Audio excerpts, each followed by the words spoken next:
And then the New York Times complained that they had so many more sales.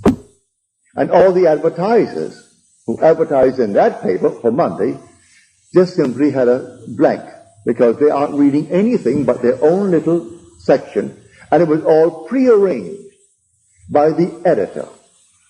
That I know from experience, for my same Jack Butler, when they made a mistake in one of my ads once, he went down to investigate.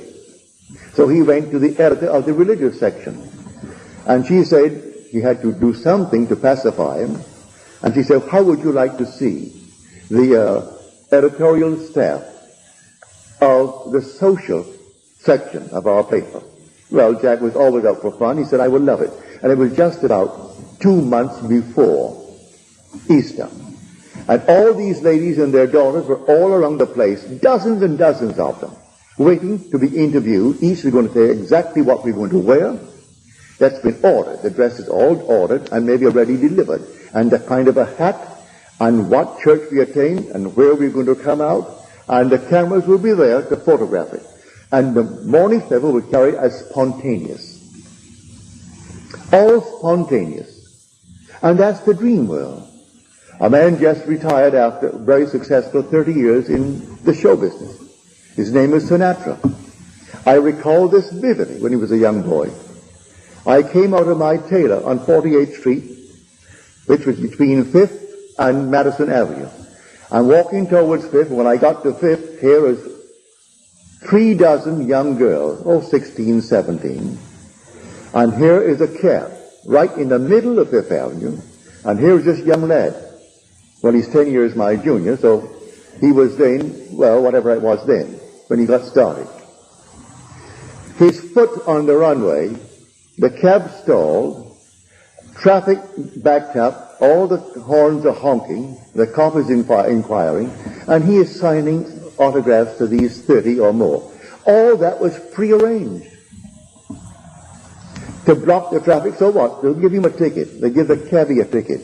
And he'll pay it. It'll cost him what? $50, $100? But the publicity, all that was part of the motion. He kept that going until now. And people think, what a big, wonderful man. That has been promoted from the time that he began to breathe as a young lad, as a singer. And it goes all through our entire dream world.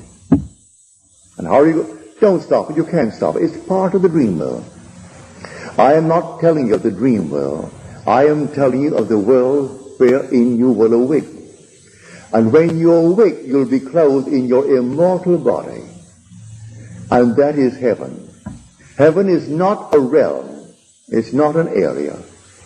Wherever you are clothed in your glorified body is heaven, because nothing remains imperfect in your presence.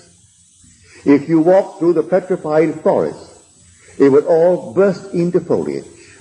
If you walk in the desert would blossom. Everything would become beautiful. And things long dead, or not even visible, will suddenly appear because you walk by. So wherever you go, clothed in your glorified body, which comes with your resurrection, makes every place that you go perfect. For wherever you are, things must be perfect. That's what we are celebrating this week. But they aren't telling it that way. They're telling of a little man who died a horrible death 2,000 years ago. And then they took him down from the tree and then put him in a tomb. But God raised him from the dead. You are the one spoken of, and you are still hanging on that tree in a way, for you are nailed upon this body. And the nails are vortices. 6 vortices. A vortex, a vortex, a vortex, a vortex, and both feet. And they are whirling vortices that nailed you here. And may I tell you from my own experience, it was sheer ecstasy. It wasn't painful. There was no pain whatsoever. Sheer ecstasy. And then oblivion. And that oblivion was a complete forgetfulness of the being that you are. And you are buried in your skull. And in that skull you dream the dream of life, as you're dreaming it now. And because it is a dream, if you know it's a dream, you can dream anything into being. If you know it's a dream. You can control the dream. So what would the feeling be like if it were true? Well, you name what it is you would like to be true. And naming it, you dream it just as though it were true. Remain faithful to your assumption. And that assumption of yours, though at the moment appears to be false and denied by your senses, if you persist in it, it will harden into fact. This is the story, and I am telling you what I know that I have experienced. I have experienced the Lord bringing things into being that I dare to assume because I wanted them to be brought into being. And the other, which is the fulfillment of God's promise. For I was that Abraham, so are you. And we were shown the gospel beforehand. We were given a preview of it. And we were told, you will go into a world that is not yours. And there you will be enslaved. And there you will be injured. And there you will be maltreated. But after 400 years, you will come out. Now the 400 is not 400 as you measure time. 400 is simply a symbolical number of a cross. It is a numerical number of the last letter of the Hebrew alphabet, which is the Toph. And Toph has the symbol of a cross. And this is the cross. So as long as I bear this, I am in the world of the furnaces. But I will come out of it. I will awaken within it, come out of it. And one day, soon after I awaken within it and come out of it, I will shed it. And shedding it, I will go back to the glory that was mine before that the world was.